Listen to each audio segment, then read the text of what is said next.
Hello student, welcome to Cambridge learning point. स्वागत है आपका हमारे यूट्यूब चैनल में। मैं हूं विनीता, आपकी इंग्लिश एजुकेटर। स्टूडेंट, जैसा कि आप जानते हैं कि इसके फर्स्ट वीडियो में हमने सिलेबस डिस्कस किया था और आज हम पढ़ने वाले हैं प्रोज का पहला lesson, a letter to God. तो सबसे पहले चलते हैं अपने लेसन 1 की तरफ और देखते हैं स्टोरी क्या है। तो चलते हैं लेसन 1 की तरफ।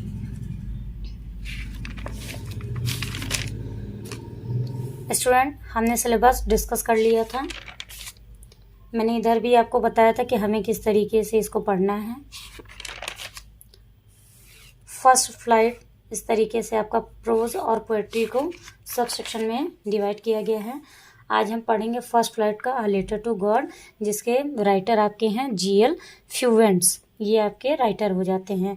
अबाउट द ऑथर, सबसे पहले हम ऑथर के बारे में देखेंगे।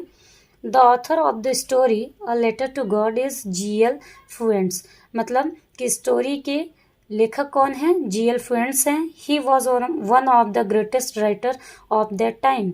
वह महान कवि थे उस टाइम के जब इन्होंने स्टोरी लिखी थी। He was a Mexican poet. वह मैक्सिकन पोएट थे। Novelist and also journalist. वह नोवेलिस्ट थे और उसके अलावा जर्नलिस्ट भी थे। The story revolves around the idea of having unquestionable faith in God. मतलब कि यह स्टोरी गॉड के बारे में है। गॉड पे आपका कितना विश्वास है उसके बारे में ये विचार किया गया है इस स्टोरी में। उसके बाद हम देखते हैं about the lesson. The story a letter to God by GL Fuentes depicts unwavering faith of a farmer in God. It begins with a farmer named Lencho expecting for a rain shower to nourish his field of corn. He is confident that his harvest is going to yield his huge profit just like it does every year. सबसे पहले मैं इसका question थोड़ा सा word meaning आपको right करवा दूं, उसके बाद हम इसको डिस्कस करेंगे। इसकी हिंदी में आपको एक्सप्लेन करूंगी।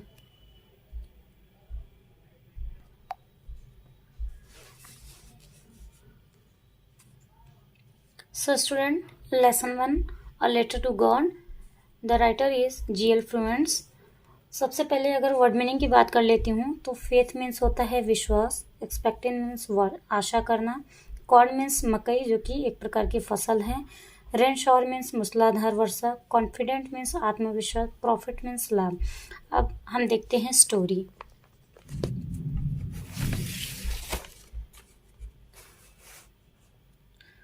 सो स्टूडेंट, हम देख रहे थे the story a letter to God by GL Fuentes depicts unwavering faith of a farmer in God. It means कि इस स्टोरी में GL फ्यूवेंट बताना चाह रहे हैं या दर्शाते हैं कि किस तरीके से एक किसान का जो विश्वास होता है वो भगवान के ऊपर है। It begins with a farmer named Lencho expecting for a rain shower to nourish his field of corn. ये शुरुआत होती है एक फार्मर की, एक किसान की, जिसका नाम क्या है? लेंचो है। Expecting for a rain shower to nourish his field of corn, जो कि एक आशा करता है, वो आशा करता है किसकी? एक मूसलाधार वर्षा की, जो कि उसकी फसल को क्या कर देगी? अच्छा कर देगी। ही is confident that his harvest is going to yield his huge profit just like it does every year. वह कह रहा है, इसमें बताया गया कि he is confident that, वह आत्मविश्वासी था, वह काफी विश्वास में था, that his harvest is going to yield his huge profit just like it does every year. जैसे कि हर साल उसकी फसल बहुत अच्छी होती थी, ऐसा उसका विश्वास था कि इस वर्ष भी उसकी फसल बहुत अच्छी होगी। मैं फिर से एक बार इस लाइन को मैं बता दे रही हूँ। He is confident that his harvest is going to yield his huge profit just like it does every year. वह काफी आत्मविश्वास में था कि इस बार भी उसकी फसल हमेशा की तरह जैसे हर साल उसको प्रॉफिट होता था, इस बार भी उसको प्रॉफिट अच्छा होगा। इस तरीके से इस लेसन में स्टोरी दी गई है। अब मैं आपको इस अ लेटर टू गॉड मेन इसका पर्पस मतलब जो है वो मैं बताऊंगी आपको। अ लेटर टू गॉड का मतलब एक पत्र भगवान को, मतलब एक पत्र भगवान के नाम। ये स्टोरी स्टार्ट होती है, एक फार्मर है जिसका नाम लेंचो है, और भी इसमें कैरेक्टर हैं, जैसे कि बोलूँ तो पोस्टमैन की है, बट उसको हम लास्ट में पढ़ेंगे। सबसे पहले यहाँ पे जो स्टोरी है तो उसमें दो कैरेक्टर मेन हैं, एक तो लेंचो है और दूसरा गॉड। तो इन दोनों के भी लेंचो जो है वो लेटर लिखता है गॉड को, किसके लिए? अपनी फसल के लिए, क्योंकि उसकी फसल खराब हो जाती है, इसी के बारे में वो लेटर को लिखता है। तो आइए देखते हैं इस स्टोरी के बारे में। दे से फेथ कैन मूव माउंटेन्स।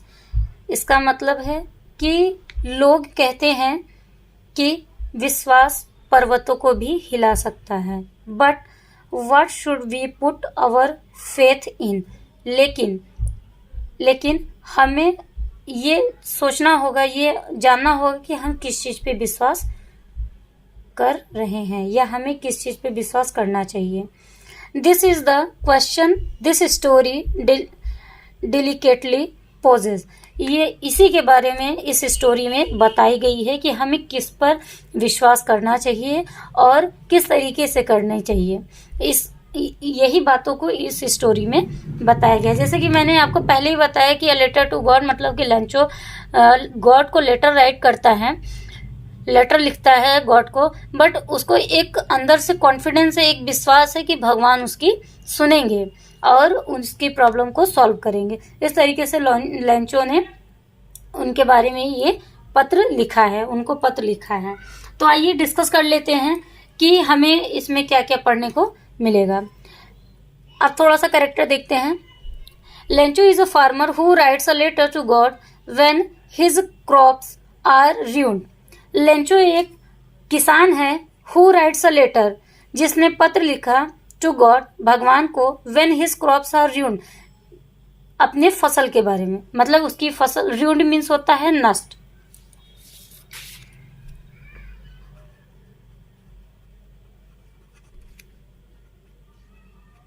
नष्ट होना, ruined मीन्स होता है नष्ट होना।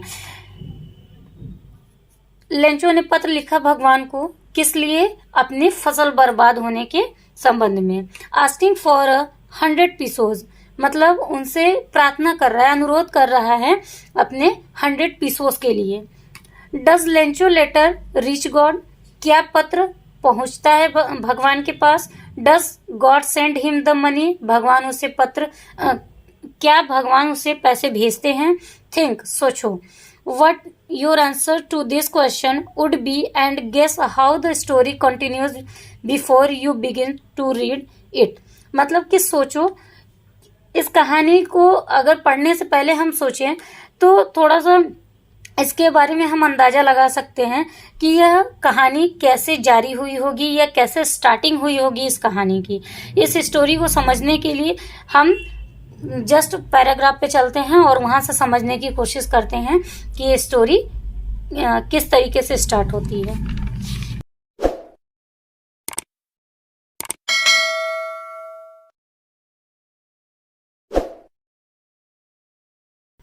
The house, the only one in the entire valley, sat on the crest of a low hill। एक घर स्थित था, कहाँ पे? पहाड़ियों के बीच में, एक नीची पहाड़ी के बीच में स्थित था। From this height one could see the river and the field of ripe corn dotted with the flowers that always promised a good harvest. इसका मतलब हुआ कि वो जो ऊंचाई पे उसका घर स्थित था, वहां से नदी और फील्ड ऑफ राइप कॉर्न पके हुए जो फसल थी वो अच्छे से दिखाई देती, जो फूलों से लदी हुई फसल थी वो बहुत अच्छे से दिखाई दे रही थी। The only thing the earth needed was a downpour और एटलीस्ट अ शॉवर। उस फसल को या उस पृथ्वी को आवश्यकता थी किसकी?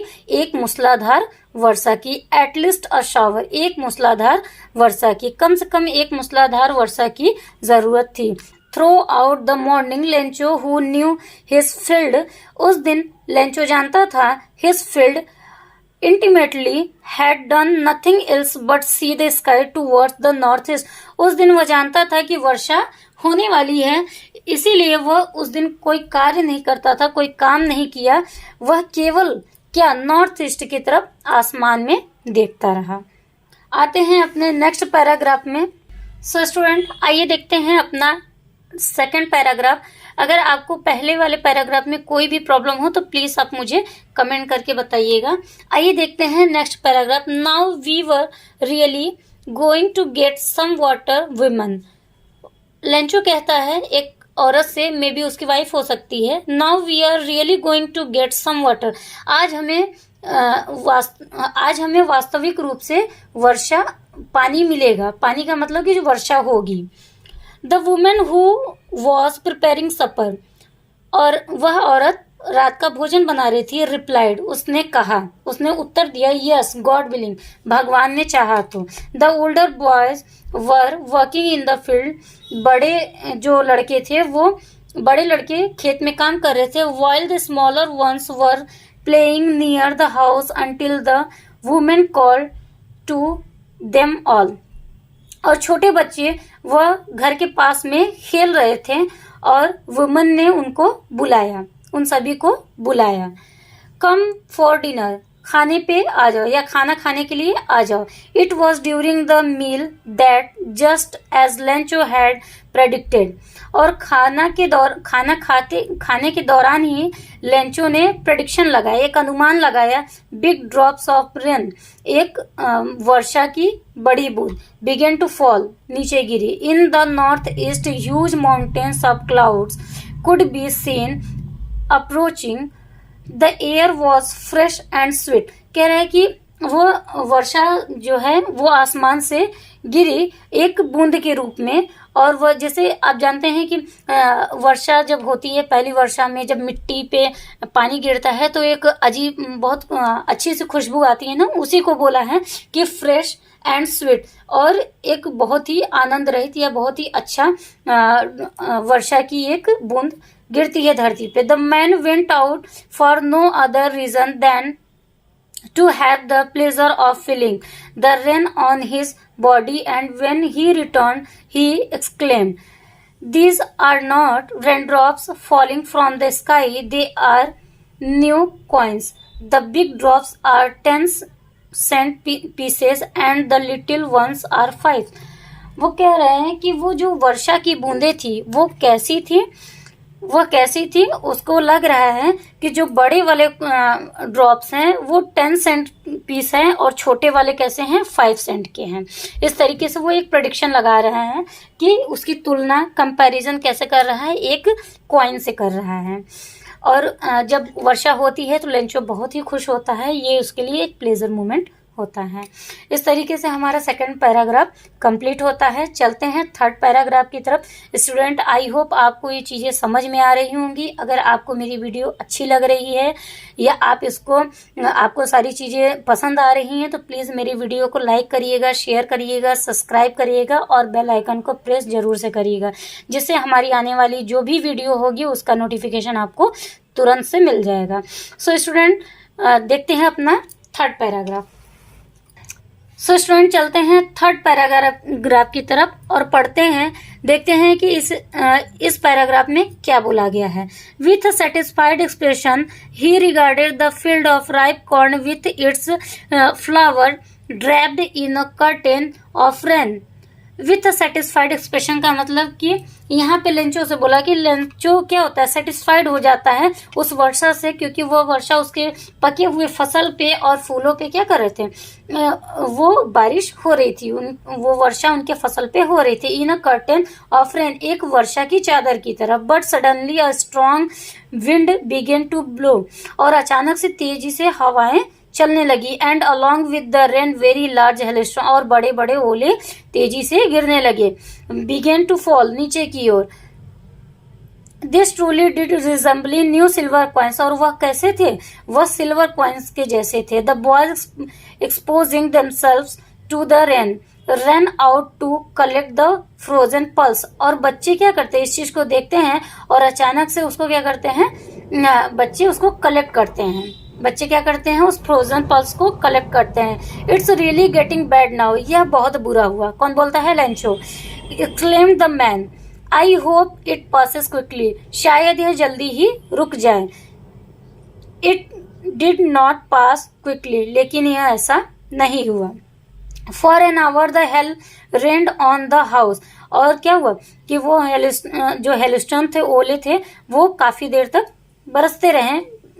The garden, the hill side, the cornfield on the whole valley, the field was white as covered with salt, और कुछ ही देर में मानो ऐसा लगने लगा कि एक जो है सॉल्ट मीन्स नमक के जैसे चादर पूरा वाइट हो जाता है। पूरी घाटी जो वैली होती है पूरी कैसी हो जाती है, सॉल्टी कवर्ड हो जाती है, नमक के जैसे पूरे घिर जाते हैं। आप देखो जैसे होता है ना कि बहुत ज्यादा बारिश होती है तो पूरा एकदम चादर जैसा बिखर जाता है, तो वैसे ही हेलस्टोन पूरा कवर्ड हो जाता है वहां पे। सो स्टूडेंट चलते हैं नेक्स्ट पैराग्राफ की तरफ। Not leaf remained on the trees, मतलब कि पेड़ के ऊपर एक भी पत्तियां नहीं बची। The corn was totally destroyed, फसल पूरी तरीके से बर्बाद हो चुकी थी। The flowers were gone from the plants, और जितने भी फूल थे वो भी क्या हुए थे, प्लांट से झड़ गए थे। Lencho soul was filled with sadness, Lencho का हृदय दुखी हो जाता है। Lencho soul was filled with sadness, और लेंचो का हृदय क्या हो गया, एकदम सैडनेस हो गया। When the storm had passed, he stood in the middle of the field and said to his sons, a plague of locusts would have left more than this. The hell has left nothing. This year we will have no corn. अब इस paragraph में Lencho जो है बहुत ज्यादा दुखी है और उसकी फसल सारी बर्बाद हो गई है। प्लांट्स है उसके ऊपर से सारे फ्लावर भी क्या हो गए, बिखर गए हैं, टूट गए हैं। और अब इसकी लेंचो जो है वो इस बर्बादी को किससे कंपेयर कर रहा है, प्लेग ऑफ लोकस्ट, मतलब कि टिड्डियों से कर रहा है। जैसे ग्रॉस हॉपर आपने देखा होगा जो फसल को बर्बाद कर देते हैं, उससे तुलना करता है कि ये तो मेरी फसल क्या हो गई, जैसे टिड्डियां फसल को खा जाती है उस तरीके से मेरा फसल सारा बर्बाद हो गया। The hail has left nothing, this year we will have no corn, और इस वर्ष हमारे पास कोई फसल नहीं होगी, ऐसा वो अपने बच्चों से कहता है। सो स्टूडेंट आई होप आपको ये पैराग्राफ बहुत अच्छे से समझ में आया होगा। If you any queries please right in comment box. अगर आपको कोई भी दिक्कत है तो प्लीज आप कमेंट बॉक्स में मुझे राइट करके बताइए। अगर आपको मेरी वीडियो अच्छी लग रही है तो प्लीज इसको लाइक करिए, शेयर करिए और सब्सक्राइब करिए, और बेल आइकन को प्रेस करना बिल्कुल ना भूलिए। सो स्टूडेंट चलते हैं नेक्स्ट पैराग्राफ पे। That night was a sorrowful one, that night was a sorrowful one, वह रात कैसी थी, वह रात बहुत ही दुख की रात थी। किसके लिए, लेंचो के लिए। All our work for nothing, वो कहता है हमारी सारी मेहनत व्यर्थ हो गई। हमारा जितना भी परिश्रम था या जो भी फसल मैंने उगाया था वो सारा क्या हो गया, वो मेहनत बर्बाद हो गई। There is no one who can help us, अब हमारी कोई सहायता नहीं कर सकता। We will all go hungry this year, हम सबको इस वर्ष भूखे रहना होगा या रहना पड़ेगा। इस तरीके से लेंचो यहाँ पे बोलता है। सो स्टूडेंट हमने स्टार्टिंग से अभी तक का एक्सप्लेनेशन देखा और आई होप आपको ये चीज़ें समझ में आई होंगी। अगर आपको कोई भी क्वेरी है या आपको कोई भी प्रॉब्लम पैराग्राफ में हो रही है तो प्लीज़ आप कमेंट सेक्शन में मुझे राइट करके बताइए। और इसमें जो वर्ड मीनिंग है बहुत इजी है, इसलिए मैंने आपको ज़्यादा वर्ड मीनिंग राइट नहीं करवाया है। फिर भी मैं पूरी कोशिश करूँगी कि आगे के पैराग्राफ में मैं आपको ज़्यादा से ज़्यादा वर्ड मीनिंग राइट करवाऊँ। तो मिलते हैं नेक्स्ट वीडियो में, तब तक के लिए जय हिंद जय भारत।